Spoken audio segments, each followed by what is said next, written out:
Hello friends, ಎಲ್ಲರೂ ಚೆನ್ನಾಗಿದ್ದೀರಾ ಅಂತ ಭಾವಿಸ್ತೀನಿ. ಇವತ್ತು 2 DIY ಮಾಡ್ತಿದ್ದೀನಿ. ಒಂದು ಫ್ರಿಡ್ಜ್ ಮ್ಯಾಗ್ನೆಟ್, ಇನ್ನೊಂದು ಪ್ಲ್ಯಾಂಟರ್ DIY. ತುಂಬ ಜನ ಸಬ್ಸ್ಕ್ರೈಬ್ ಆಗಿದ್ದೀರಾ ನಮ್ಮ ಚಾನಲ್ಗೆ. ಹಾಗೆ ನೋಡ್ತಿರೋರು ಸಬ್ಸ್ಕ್ರೈಬ್ ಆಗಿ ನೋಡಿ, ಹಾಗೆ ಕಮೆಂಟ್ ಮಾಡಿ. ಅದಕ್ಕಿಂತ ಮುಂಚೆ ವೆಲ್ಕಮ್ ಟು ಹೊಸದ ಹ್ಯಾಂಡ್ಮೇಡ್ ಲೈಫ್ ಸ್ಟೈಲ್. ನನ್ನ ಹತ್ರ ಇದೊಂದು ಹ್ಯಾಂಡ್ ವಾಶ್ ಬಾಟಲ್ ಇತ್ತು. ಅದನ್ನು ಫಸ್ಟ್ ಈ ಥ್ರೆಡ್ನ ಕಟ್ ಮಾಡ್ತಾ ಇದ್ದೆ.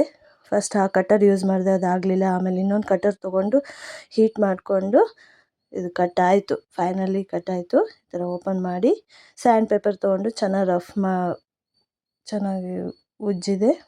ರಫ್ ಇದ್ದರೆ ಪೇಂಟ್ ಚೆನ್ನಾಗಿ ಕುತ್ಕೊಳ್ಳುತ್ತೆ, ಹಾಗಾಗಿ ಸ್ಯಾಂಡ್ ಪೇಪರಿಂದ ರಬ್ ಮಾಡಬೇಕು. ಆಮೇಲೆ ಎಮ್ಸಿಲ್ ತೊಗೊಂಡು, ಇದರಲ್ಲಿ 2 ಇರುತ್ತೆ, ಒಂದು ಕ್ಲೇ ಮತ್ತು ಹಾರ್ಡ್ನರು. ಚೆನ್ನಾಗಿ ಮಿಕ್ಸ್ ಮಾಡ್ಕೋಬೇಕು. ಚೆನ್ನಾಗಿ ಮಿಕ್ಸ್ ಮಾಡ್ತಾ ಹೀಟ್ ಹೀಟ್ ಆಗಿಬಿಡುತ್ತೆ ಕೈಯೆಲ್ಲ. ಆವಾಗ ಚೆನ್ನಾಗಿ ಮಿಕ್ಸ್ ಆಗಿದೆ ಅಂತ ಅರ್ಥ. ಚೆನ್ನಾಗಿ ಮಿಕ್ಸ್ ಆದ್ರೇ ಇದು ಡ್ರೈ ಆಗೋದು. ಈ ಥರ ವರ್ಕ್ ಮಾಡಿದಾಗ ಅದು ಡ್ರೈ ಆಗಬೇಕು ಅಂದರೆ ಚೆನ್ನಾಗಿ ಮಿಕ್ಸ್ ಆಗಬೇಕು. ನೀಟಾಗಿ ಈ ಥರ ಎಲ್ಲ ವರ್ಕ್ ಮಾಡಿ ಡ್ರೈ ಆದಮೇಲೆ ಇದ್ರ ಮೇಲೆ ಜೆಸ್ಸೋನ ಅಪ್ಲೈ ಮಾಡಬೇಕು. ಜೆಸ್ಸೋ ಅಂದರೆ ಇದೊಂಥರ ಪ್ರೈಮರ್ ಇದ್ದಂಗೆ. ಹೊಸ ಮನೆಗೆ ಹೇಗೆ ವೈಟ್ ವಾಶ್ ಮಾಡ್ತೀವೋ ಅದೇ ಥರನೇ. ಈ ಜೆಸ್ಸೋ ಆರ್ಟ್ ಆ್ಯಂಡ್ ಕ್ರಾಫ್ಟ್ ಒಳಗೆ ಜೆಸ್ಸೋ ಅಂತೀವಿ. ಇದು ಅಪ್ಲೈ ಮಾಡಿದ್ರೇ ಇದ್ರ ಮೇಲೆ ಪೇಂಟ್ ಏನೇ ಅಪ್ಲೈ ಮಾಡಿದ್ರೂ ಚೆನ್ನಾಗಿ ಎದ್ದು ಕಾಣಿಸುತ್ತೆ. ಇದು ಹಚ್ಚಿಲ್ಲ ಅಂದರೆ 2-3 ಕೋಟು ಬರೀ ಪೇಂಟೇ ಹಚ್ಚಬೇಕಾಗುತ್ತೆ. So gesso is must. ನಾನಿಲ್ಲಿ ಹೋಮ್ ಮೇಡ್ ಜೆಸ್ಸೋ ಯೂಸ್ ಮಾಡಿದ್ದೀನಿ. 1 ಸ್ಪೂನ್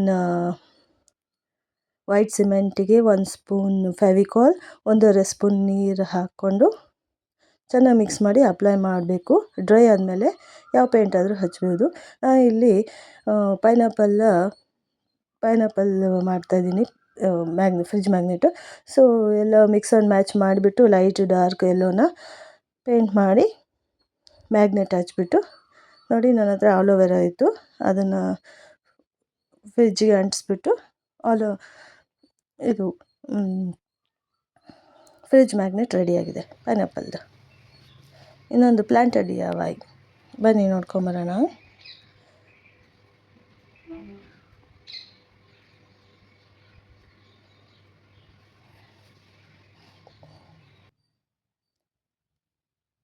ಇದು ನನ್ನ ಹತ್ರ ಒಂದು ಆಲೋವೆರಾ ಪ್ಲ್ಯಾಂಟರ್ ಇತ್ತು,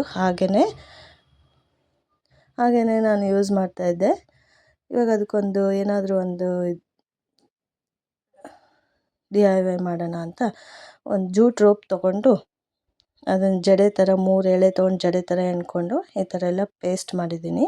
ಆಮೇಲೆ ನಮ್ಮ ಮನೆ ಸುತ್ತಮುತ್ತ ಕಡ್ಡಿಗಳು ಇತ್ತು, ಸುತ್ತಮುತ್ತ ಮರ ಇದ್ವಲ್ಲ, ಅಲ್ಲಿ ಕಡ್ಡಿಗಳೆಲ್ಲ ಬಿದ್ದೋಗಿತ್ತು. ಅದನ್ನೆಲ್ಲ ನೀಟಾಗಿ ತೊಗೊಂಬಂದು ಒಂದು ಸೈಜಲ್ಲಿ ಕಟ್ ಮಾಡಿಕೊಂಡು ಕ್ಲೀನ್ ಮಾಡಿಕೊಂಡು ಇಲ್ಲಿ ಸುತ್ತ ಅಂಟಿಸ್ತಾ ಇದ್ದೀನಿ. ಅಂಟಿಸ್ಬಿಟ್ಟು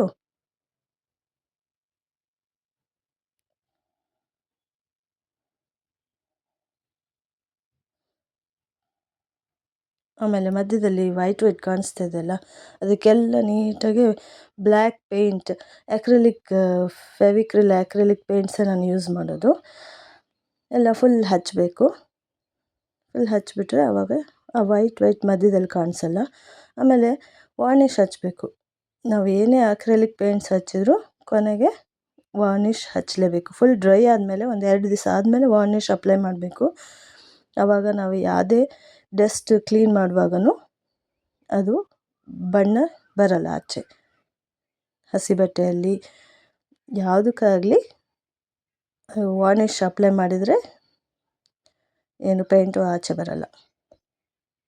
ಹಾಗೆಯೇ ಜೂಟ್ ರೋಪಿಂದ ಮೇಲೆ ಕೆಳಗೆ ಒಂದು ರೌಂಡ್ ರೋಪ್ನ ಸ್ಟಿಕ್ ಮಾಡಿದ್ದೀನಿ. ಆಮೇಲೆ ಇದು ವುಡ್ ವಾರ್ನಿಷ್, ಟಚ್ ವುಡ್ ಅಂತಾರೆ, ಗೊತ್ತಿದೆ ನಿಮಗೆ. ಡೋರ್ಸ್ ವಿಂಡೋಸ್ಗೆಲ್ಲ ನಾವು ಹಚ್ಚುತ್ತೀವಲ್ಲ, ಅದನ್ನೇ ಇಲ್ಲಿ ನಾವು ಸ್ಟಿಕ್ಕಿಗೆ, ಇದು ಮರದ್ದಲ್ವಾ, ಅದಕ್ಕೆ ಹಚ್ತಾಯಿದ್ದೀನಿ. ಇದು ಹಚ್ಚೋದ್ರಿಂದ ಬಿಸಿಲು ಮಳೆಗೆ ಪ್ರೊಟೆಕ್ಟೆಡ್ ಆಗಿರುತ್ತೆ. ಹಾಗೆ ನೋಡಲಿಕ್ಕೆ ಒಂದು ಶೈನು ಕಾಣಿಸುತ್ತೆ. ಹಚ್ಚಬೇಕು. ಹಾಗೆ ನಾನು ಆಲ್ಮೋಸ್ಟ್ ಎಲ್ಲ DIYಸು ಪೇಂಟ್ ಮಾಡಿದ್ಮೇಲೆ ವಾರ್ನಿಷ್ ಹಚ್ತೀನಲ್ಲ, ಇದೇ ವಾರ್ನಿಷ್ ಯೂಸ್ ಮಾಡ್ತೀನಿ. ಡಾರ್ಕ್ ಕಲರ್ ಸರ್ಫೇಸ್ಗೆ ಇದೇ ಚೆನ್ನಾಗಿರುತ್ತೆ.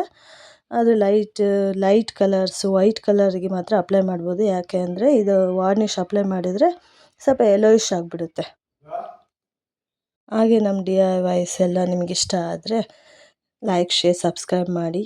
ಎಲ್ಲರೂ ಸಬ್ಸ್ಕ್ರೈಬ್ ಮಾಡ್ಕೊಂಡು ನೋಡಿ, ಹಾಗೆ ನೋಡ್ತಾ ಇದ್ದೀರಾ ಅಂತ ಕೇಳ್ಕೊತೀನಿ. ರಿಕ್ವೆಸ್ಟು ಕಮೆಂಟ್ ಸಹ ಮಾಡಿ. ಇಷ್ಟೇ ಫ್ರೆಂಡ್ಸ್ ನಮ್ಮದಿವತ್ತು DIYs. Thank you. Bye. Enjoy ಮಾಡಿ.